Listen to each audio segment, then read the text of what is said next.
Welcome back, guys. I just wanted to make a quick video to let you know that there's actually a TradingView Desktop version. So not just the website where it's just tradingview.com, but you can actually download the application. And they say you can experience extra power, extra speed, extra flexibility, all with the same UI, and they are not wrong.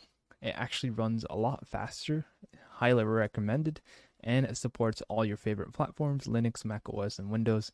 So for Windows, you want to click on the download and it will show up in the bottom corner. And then once you click on it, you can go ahead and click install. I already installed it.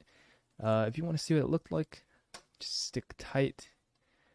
Here is the interface. It's basically a web browser, but for TradingView only. You can open new tabs, close out, whatever. It's exactly the same. It's just a lot faster, as you can see. Just swiping around is very responsive. But that's it for today. Peace out.